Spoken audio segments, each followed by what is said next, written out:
hoje, irmãos, quero mostrar para vocês algo que considero importante: a destinação dupla do indivíduo. Eu quero me opor aqui fortemente a um conceito moderno chamado universalismo. Quero mostrar que existe uma destinação dupla e que não há biblicamente margem para o que hoje nós chamamos de universalismo. Vê se eu estou errado, irmãos. Existe um debate muito grande sobre o destino final do homem, concordam? Existe um debate enorme para onde o homem vai, como que é céu, é inferno, é nuvem, tem fogo, tem um ser vermelho de chifre, de rabo com tridente na mão, é um caldeirão, é um mármore quente, como é que o negócio é? O debate é enorme. Quando a gente fala do destino final, logo começa a surgir uma série de questões, algumas exageradas, outras têm propósito, outras parece que a gente está na ficção, né, irmãos? Preocupado com a forma do indivíduo, se o bicho é vermelho, se tem caldeirão, se tem tridente, e na nossa mente o que a gente imagina? Quando fala do destino final, existe o céu, onde tem um trono e Deus que é bom senta lá. Existe o inferno, que é um lugar quente, vermelho, de fogo, com um monte de bicho, e lá tem um trono também, e que lá se assenta aquele ser vermelho, esquisito, com um negócio na mão. Na mente das pessoas é isso que acontece: o céu onde Deus reina, o inferno onde o diabo reina. E aí há uma série de debates sobre tudo isso, né? E eu percebo, irmãos, que quanto mais se debate esse assunto, que obviamente está errado, aquilo que eu falei antes, né? Não é bem assim, desse jeito, porque o diabo não reina no inferno de modo nenhum, né? Existe uma resistência muito grande sobre esses assuntos. O nosso mundo hoje, irmãos, ele está em guerra contra tudo que é definido, tudo o que é absoluto, tudo o que é final. O nosso mundo hoje ele está em pé de guerra. Não se pode ter nada mais que é definido. Onde já se viu isso? Falar que tem céu, que tem inferno, que o homem vai para lá. O homem não admite isso. E o homem admite menos ainda que nós estamos indo para um destino específico. Irmãos, desde que o homem começou a colocar um foco muito grande na razão e em si mesmo, o que lá 200, 300 anos atrás a história ensina e a gente aprende na escola, quando fala de humanismo, disso tudo, a gente observa que o homem começa a questionar as coisas e que ele começa a não admitir nada absoluto que vai contra aquilo que ele quer. E eu percebo, irmãos, que o homem ele está insatisfeito com aquilo que lhe é desconfortável. Falar de inferno, irmãos, isso é desconfortável. Falar de destino final é desconfortável. Falar de juízo no final é desconfortável. Falar de punição é desconfortável. Falar de prestação de contas é desconfortável. Tudo isso é desconfortável. E o que está acontecendo hoje? Nós estamos começando a mudar o discurso. As igrejas mudaram o discurso. A igreja evangélica, a igreja católica, as igrejas erradas, aqueles que estão na mídia começaram a mudar o discurso, a falar: peraí, não é bem assim. E sabe uma das coisas perigosas que tem acontecido, irmãos? Existe uma onda fortíssima no meio religioso dizendo que no final das contas Deus vai colocar todo mundo no mesmo lugar, que todo mundo vai ter o mesmo fim. Isso é o que nós chamamos de universalismo. Por definição, irmãos, pense nisso. Existem aqueles que acreditam que Deus, no final, vai perdoar, receber e dar vida eterna a todos os seres humanos, independentemente do que fizeram e das escolhas que fizeram. O universalismo é a crença de que no final da história desse mundo, Deus vai salvar todos os homens, reconciliando todos consigo mesmo por meio de Jesus. Nessa crença não há lugar para inferno, para punição eterna, a ideia de um lugar onde os homens serão condenados eternamente, ela é inaceitável. Hoje, irmãos, muitos estão pensando que esse conceito, ele é moderno, mas ele é antigo. E ele chega a um ponto tão dramático que alguns teólogos acreditam que no final Deus vai reconciliar tudo consigo de uma forma tão plena e definitiva que o próprio diabo será salvo. Esse é o universalismo. Que no final das contas, Deus ele vai restaurar de tal forma que até o diabo vai ser salvo. Que Deus vai colocar todo mundo no mesmo lugar. E que é assim que acontece. Porque, irmãos, existe um conflito. Existe um conflito contra o absoluto, contra o definitivo e contra o desconfortável. Não se pode falar de castigo, irmãos. Do mesmo jeito que na escola pública não se pode falar de reprovação. Mas, irmãos, parem para pensar, irmãos. A vida humana, ela é uma correlação óbvia entre responsabilidade e recompensa. Não é isso aí? É responsabilidade e recompensa. Quem estuda mais, se esforça mais, se prepara mais, tende a ter um futuro melhor do que o relaxado, que não estudou, que não foi para a escola, que dormiu. É a lei da vida. Aquele que se alimenta melhor tende a ter uma saúde melhor. Aquele que treina melhor tende a viver melhor. Quem se prepara melhor alcança melhores resultados. Irmãos, na vida a gente encontra esse paralelo. Aquele que, pela sua responsabilidade, ele se prepara mais, ele é aquele que tende a alcançar mais. Do mesmo jeito que na natureza, irmãos. Aquele que planta é aquele que colhe. Aquele que não planta, ele não colhe. Responsabilidade e recompensa é o paralelo. Só que no conceito moderno de universalismo, irmãos, estou usando esse termo, irmãos, é fortíssimo isso, é fortíssimo, é muito forte. Provavelmente se você for no Google, você vai ver um monte de gente falando que é isso mesmo, que o homem, ele não precisa se preocupar com a sua responsabilidade, que o homem não precisa se preocupar com as suas escolhas, plantando ou não plantando, plantando errado ou plantando certo, buscando a Deus ou não buscando a Deus. O final é um só para todas as pessoas. E, irmãos, isso é antibíblico. Isso é antibíblico. É antibíblico, irmãos. E não é só antibíblico, como é antinatural. É antinatural. E quando eu falo isso, irmãos, eu peço encarecidamente dois pensamentos. O primeiro pensamento é: não pode haver orgulho da nossa parte, pensando assim, então quer dizer que eu sou muito bom, porque eu estou plantando correto.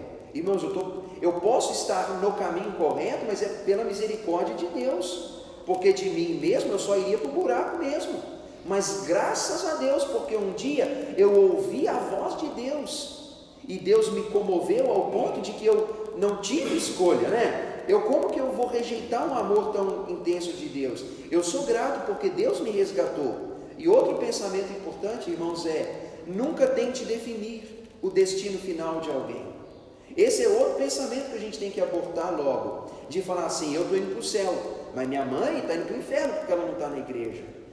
Meu avô está lá na igreja errada, então ele vai para o inferno. Irmãos, isso também não é meu papel.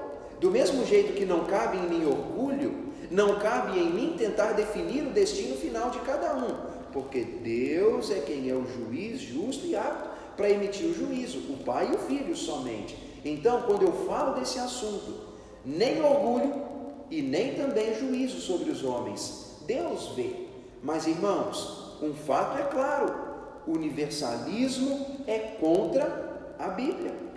E só para vocês observarem como que o conflito é grande, eu vou citar duas frases só para vocês observarem, tá? Depois, irmãos, vou mostrar pela palavra, tá bom? Observem comigo, escutem isso.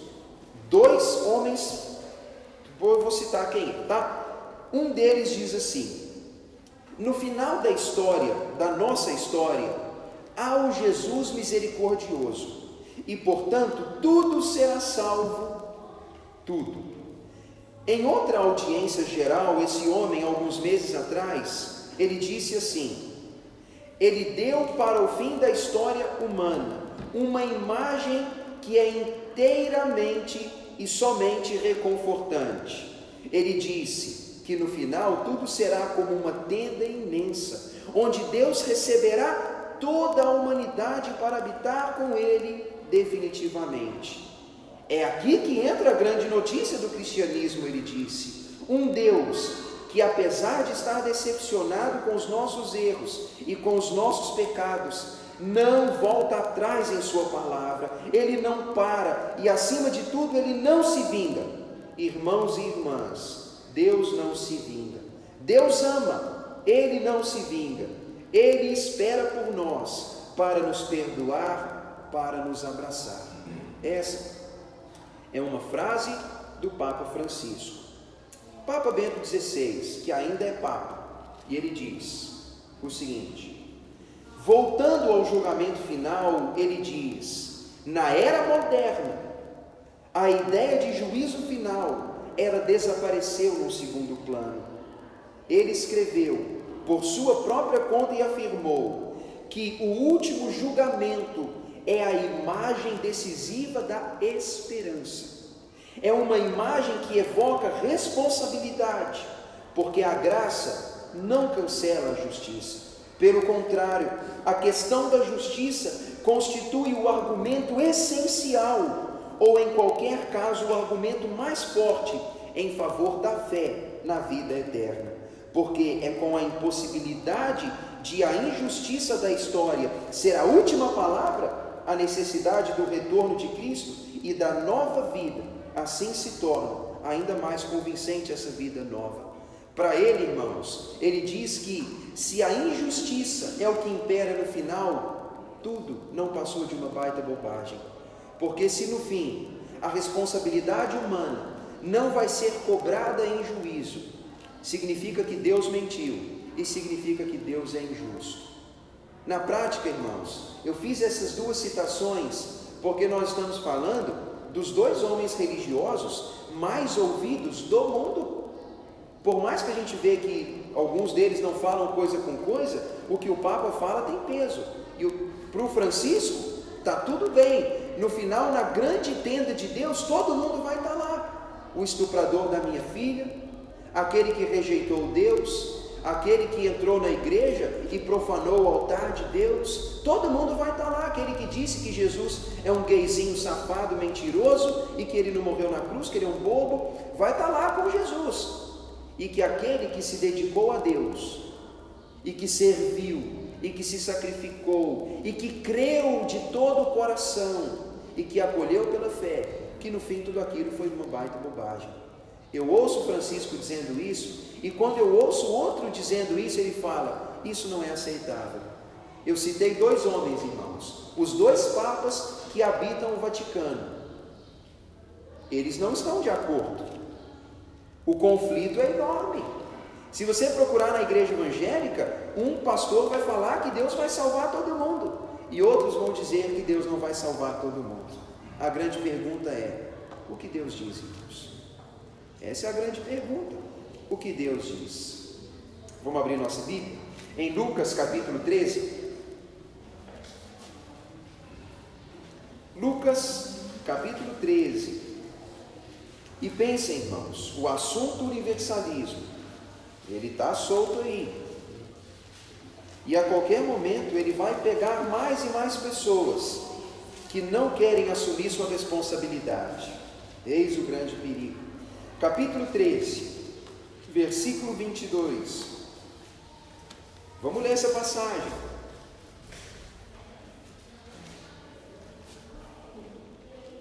Pastor, olha que interessante, né? O Maurício começou a escola falando qualquer coisa a respeito, agradecendo o sacrifício da cruz. Então, nesse universalismo, onde fica esse sacrifício? Então, para que ele morreu na cruz? É tudo mentira, é tudo engodo, e a Bíblia diz, Pedro fala, né? Tudo que se passa aqui não foi alguma coisa engenhosamente inventada. Aí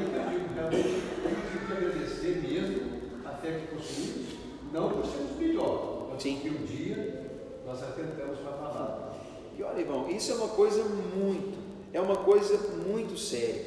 E não é só dentro da igreja que acontece isso. O debate da responsabilidade humana, ele está em todo lugar. O homem, ele não é mais cobrado pela sua responsabilidade. O aluno que estuda, ele não pode ser reprovado, ou seja, ele não pode ser responsabilizado pela sua negligência. A pessoa que não se esforçou no trabalho, ela não vai ser demitida? Ela não pode ser cobrada pela sua irresponsabilidade? Irmãos, o debate responsabilidade e irresponsabilidade, ele está em alta hoje. Só que, vamos ver cá, Bíblia, deixa eu ver. Capítulo 13, versículo 22, observem o seguinte: passava Jesus por cidades e aldeias, ensinando e caminhando na direção de Jerusalém. Alguém lhe perguntou: Senhor, são poucos os que são salvos? Então Jesus respondeu: esforçai-vos por entrar pela porta estreita, pois eu vos digo que muitos procurarão entrar e não poderão. Quando o dono da casa se tiver levantado e fechado a porta, e vós do lado de fora começardes a bater, dizendo: Senhor, abre-nos a porta, ele responderá: não sei de onde sois. Então eles dirão: comíamos e bebíamos na tua presença, e ensinavas em nossas ruas. Mas ele vos dirá: não sei de onde vós sois, apartai-vos de mim, todos vocês que são escravos da iniquidade. Ali haverá choro e ranger de dentes, quando virdes no reino de Deus Abraão, Isaque, Jacó e todos os profetas, e vocês lançados fora. Muitos virão do Oriente e do Ocidente, do Norte e do Sul, e tomarão lugares à mesa no reino de Deus. Contudo, há últimos que virão a ser primeiros, e primeiros que serão últimos. Em todos os ensinos de Jesus, ele mostra, irmãos, a existência de um fim, e o fim não é o mesmo para todas as pessoas. Aqui cabe essa palavra. Jesus ensinou muitas vezes a respeito do fim de todas as coisas, e ele mostrou que o fim não é o mesmo. Essa preocupação, ela era muito clara na mente das pessoas, irmãos. A preocupação que eu citei hoje: qual é o fim do homem? A pergunta que eu faço hoje e que todos fazem hoje era a mesma daqueles dias, como fala no versículo 23, quando eles dizem: Senhor, quem vai ser salvo? Qual é o destino final do homem? Para onde o homem vai? Essa pergunta, ela está sendo feita hoje, mas ela é feita, irmãos, ao longo dos anos. Todo mundo está preocupado com isso. Para onde vamos? Todo mundo vai ter o mesmo fim? Todo mundo vai herdar um lugar maravilhoso e bem sucedido? Todo mundo vai ter isso? Aí sabe o que Jesus afirma, irmãos? Ele diz que o caminho da salvação não é fácil. O caminho da salvação não é fácil, e por isso Jesus o associa com uma porta estreita. O caminho para a salvação e para a vida não é uma porta larga que a gente simplesmente entra no fluxo, assim, no movimento, onde o homem vivendo naturalmente, ele já vai ser empurrado para ele, e ele vivendo do jeito que viver, cai lá de qualquer jeito. Jesus diz não. Ele fala: o caminho da salvação, ele é como uma porta estreita, e para passar por essa porta estreita é necessário esforço. Quando Jesus diz que exige esforço, irmãos, ele então está dizendo que não é natural. Se fosse natural, não exigiria esforço. Seria simplesmente nascer e pronto, já nasci encaminhado. Como se eu já nascesse com um imã me atraindo para lá, e eu só preciso ficar parado e o imã me puxa, e eu caio lá automaticamente. Como se eu nascesse numa esteira, que no final, quando a vida acaba, a esteira me joga lá dentro. Não é assim. Jesus diz, respondendo à pergunta deles: o caminho da salvação, do reino de Deus, ele não é fácil, exige esforço, e a porta é estreita.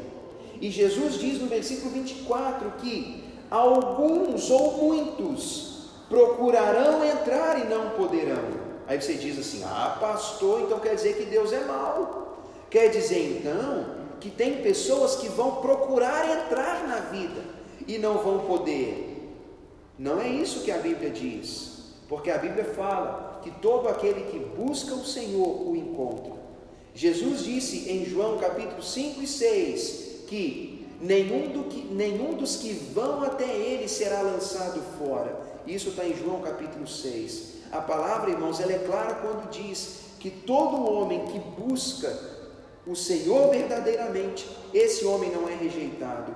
Quando Jesus Cristo aqui diz que muitos procurarão entrar e não poderão, Jesus está dizendo de maneira óbvia, né? Já que ele não se contradiz, que tem pessoas que acharão estar buscando pelo caminho correto e não estarão.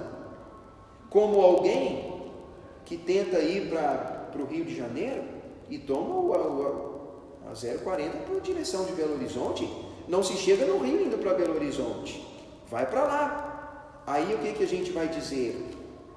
A pessoa, ela até tem uma boa intenção, mas ela escolhe o caminho errado.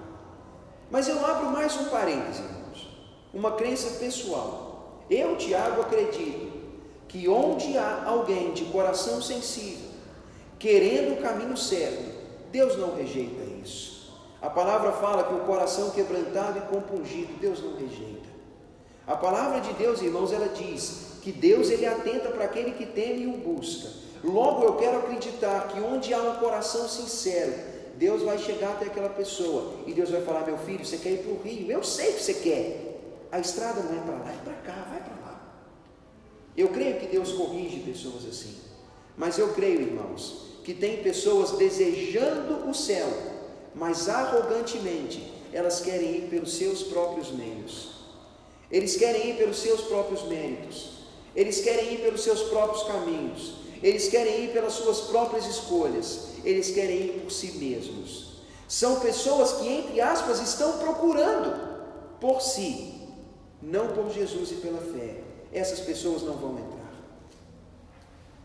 A Bíblia diz que a vida eterna não se alcança pelas obras, que ela não se alcança por si mesmo, é uma dádiva alcançada pela fé, unicamente em Jesus. Faz sentido isso, irmãos? Quando a Bíblia fala que pessoas procurarão entrar, elas terão a boa intenção, mas elas estarão tentando ir pelo caminho errado, obstinadamente, porque Deus adverte aquele que assim busca. Jesus diz que é um caminho difícil, que não é fácil a entrada no reino, e que há pessoas que desejarão e não alcançarão essa graça. Irmãos, Jesus Cristo diz mais. Ele fala na continuação da passagem que existe um tempo de oportunidade no versículo 25. Ele associa isso dizendo que é como uma casa que está de portas abertas até o dia em que o dono da casa fecha a porta. E quando a porta é fechada, não se tem mais oportunidade. Jesus está mostrando para nós que exige esforço, porque não é o caminho natural. Jesus está mostrando nessa parábola, nessa ilustração, que há pessoas que têm a boa intenção, mas estão indo pelo caminho errado, por rebeldia, dureza de coração ou por falso ensino. E Jesus Cristo chega a mostrar que existe um tempo de oportunidade e que nós precisamos aproveitar enquanto é tempo. Como alguém que deseja entrar numa casa, precisa chegar enquanto a porta está aberta. E Jesus chega a dizer depois, ele fala: alguns de vocês vão dizer, mas Deus, eu falei do Senhor, eu te vi, o Senhor, eu ouvi a palavra, eu um dia fui na igreja, eu fui ter na igreja lá um dia, eu ouvi o padre falar, o pastor falar, eu vi da Bíblia. E Jesus vai dizer: eu não te conheço, eu não conheci vocês. E Jesus dá a explicação, irmãos, no versículo 27, Jesus Cristo diz que naquele dia essas pessoas ouvirão que Deus não sabe de onde elas são. É como se Deus estivesse dizendo: vocês não são meus chegados, vocês não são meus conhecidos, não são do meu círculo afetivo, não são da minha família, eu não sei de onde você é, ou seja, você não é parte disso. É como se nós tivéssemos, irmãos, lá na nossa casa, fazendo a nossa ceia de Natal, a nossa família lá reunida, e bate alguém lá na nossa porta e fala: deixa eu entrar na sua festa de família. E eu falo: mas quem você é? Você não é da minha família. De onde você vem? De que família você é? Qual que é seu nome? Eu não te conheço. Como que eu vou recebê-lo na minha festa de família, se eu nem ao menos sei seu nome? Irmãos, é um exemplo bobo, mas representa o quanto é estranho a cena. Alguém que não é conhecido, ele não é colocado naturalmente dentro da nossa casa. Bate alguém lá na porta da minha casa amanhã e fala: meu amigo, eu não tenho onde dormir, posso dormir na sua casa? E você pega uma pessoa que você não conhece, você enfia ela lá no seu quarto, bota seu menino para dormir na sala e bota ele para dormir no quarto dos seus filhos. Alguém faz isso, irmãos? É óbvio que não faz. E se faz é muito corajoso e muito nobre, mas a gente não faz porque nós não conhecemos. Jesus disse que um dia Deus dirá a mesma coisa: eu não conheço vocês, não sei de onde são. E ele vai dizer mais, o versículo 27, irmãos, é isso que estou citando. O 27 diz, Deus ainda fala: não sei de onde sois, apartai-vos de mim, vós todos os que praticais a iniquidade. Aqui, irmãos, tem uma coisa muito importante. Quando Deus usa essa palavra, usará essa palavra, afastem-se de mim, todos os que praticais a iniquidade, eu quero chamar a sua atenção para o conceito de iniquidade. Iniquidade, irmãos, significa o governo da maldade no coração humano. Isso é iniquidade. Eu digo assim: o homem peca, o homem peca, eu peco. Nós cometemos falhas, irmãos, isso é natural. Só que a ideia da iniquidade é a maldade entranhada no centro de controle humano. Quando nós falamos que uma pessoa é escrava da iniquidade, seria dizer que a maldade é o senhor daquela vida. E a Bíblia diz, irmãos, que Jesus Cristo veio para ser o Senhor dos homens. Se alguém viveu na prática da iniquidade, sob o governo da iniquidade, significa dizer que ele não viveu sob o governo de Jesus. Significa dizer que o Senhor dele não é Jesus. Aqui, irmãos, a palavra iniquidade ensina esse assunto, ensina de maneira muito importante. Quando Jesus fala que aqueles que vivem na prática da iniquidade refletem o governo do pecado sobre si como o Senhor daquela vida. E se Jesus não for o Senhor dos homens, essas pessoas não podem herdar a vida eterna. Romanos capítulo 10, versículo 9 e 10 diz: se com a tua boca confessares Jesus como Senhor, e no teu coração creres que Deus o ressuscitou dentre os mortos, apenas assim será salvo. Irmãos, a salvação do homem, ela envolve a submissão ao único Senhor que é Jesus. Alguém que é escravo da iniquidade não pode herdar o céu. E Jesus Cristo diz que a salvação, ela não é fácil, ela não é alcançada de qualquer forma. Jesus diz que pessoas não alcançam ela por si mesmo. Jesus diz que há um tempo de oportunidade. Jesus diz que aqueles que são escravos da iniquidade e não de Cristo não encontrarão a salvação. E Jesus Cristo termina dizendo que muitas pessoas herdarão o reino dos céus, enquanto outros que se acham herdeiros do céu não herdarão. Porque, irmãos, a salvação, ela não tem a ver com o que eu faço, mas tem a ver com a minha fé naquilo que Deus fez por mim na cruz do Calvário. Aqui, irmãos, Jesus Cristo deixa claro para nós que o homem não tem o mesmo destino. Usando a ilustração de Jesus, eu poderia dizer que Deus abrirá as portas do seu reino, acolherá no seu reino aqueles que ele conhece, e ele fechará a porta, e aqueles que não entraram, esses ficarão de fora. Vamos ver só mais um texto? A gente tem mais uns minutinhos? Vamos para Mateus capítulo 13, irmãos. Eu quero mostrar para vocês rapidinho. Mateus capítulo 13.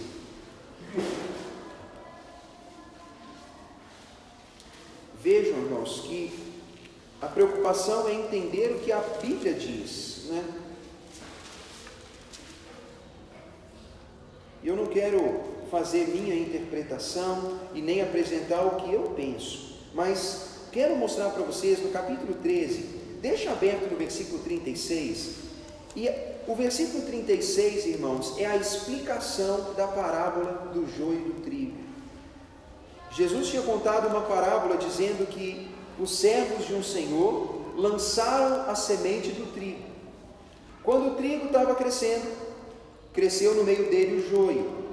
E então eles perguntam: Senhor, o que a gente vai fazer? Nós vamos arrancar o joio e depois arrancar o trigo? Como vai ser isso? E então na parábola Jesus disse: não arranquem o joio, porque você arrancaria o trigo junto. Jesus disse: deixa crescer tudo junto até a colheita. No tempo da colheita, os ceifadores vão arrancar primeiro o joio, depois os feixes de trigo, e assim cada um vai ser levado para o seu destino. Jesus contou uma história, a praga que cresce junto com a planta que a gente semeou.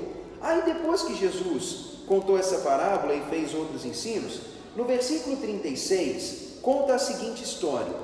Então, despedindo as multidões, foi Jesus para casa, e chegando-se a ele, os seus discípulos disseram: explica-nos a parábola do joio do campo. Eles não entenderam a parábola e perguntaram então: Senhor, nos ensina, por favor. Então Jesus respondeu: o que semeia a boa semente é o Filho do homem. O campo é o mundo. A boa semente são os filhos do reino. O joio são os filhos do maligno. O inimigo que o semeou é o diabo. A ceifa é a consumação do século, e os ceifeiros são os anjos. Pois, assim como o joio é colhido e lançado ao fogo, assim será na consumação do século. Mandará o Filho do homem os seus anjos, que ajuntarão do seu reino todos os escândalos e os que praticam a iniquidade. Veja a iniquidade de novo, irmãos. E os lançarão na fornalha acesa. Ali haverá choro e ranger de dentes. Então, os justos resplandecerão como o sol no reino do seu Pai. Quem tem ouvidos, ouça o ensino. Mais uma vez, Jesus ensina o mesmo princípio. Nós olhamos para o mundo. O mundo é como um campo.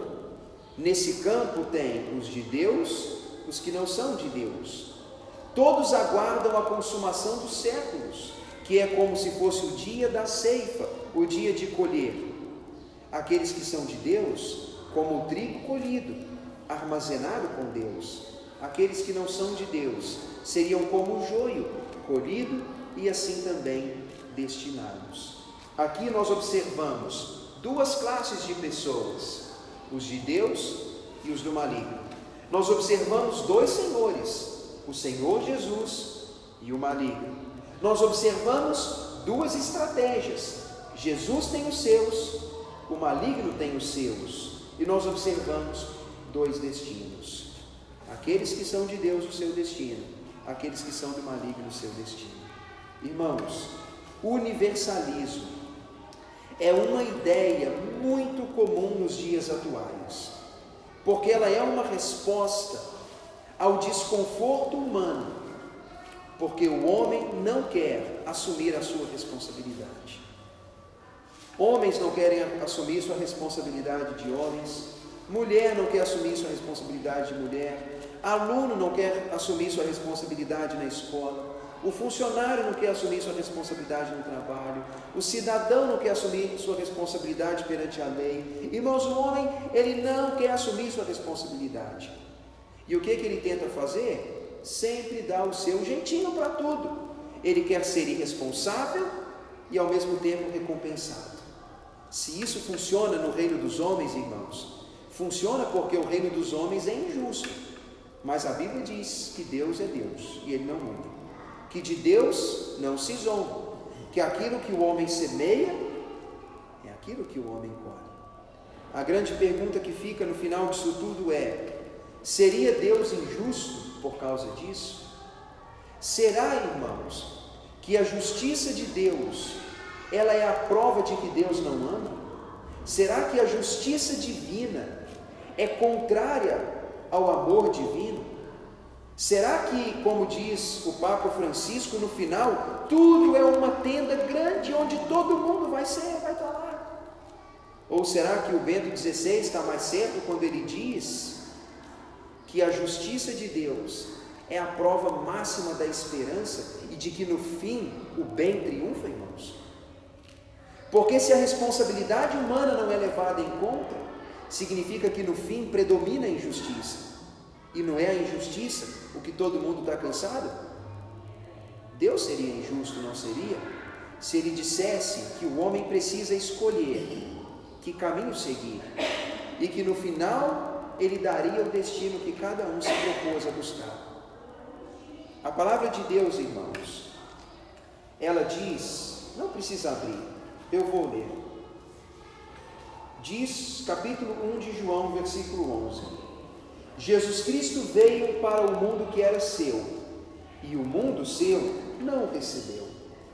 Mas observe o versículo 12: mas a todos quantos receberam Jesus, todos esses recebem o direito de serem filhos de Deus, a saber, aqueles que creem no seu nome. A justiça e o amor de Deus ficam claros para a humanidade, irmãos, quando nós assumimos que Jesus Cristo veio.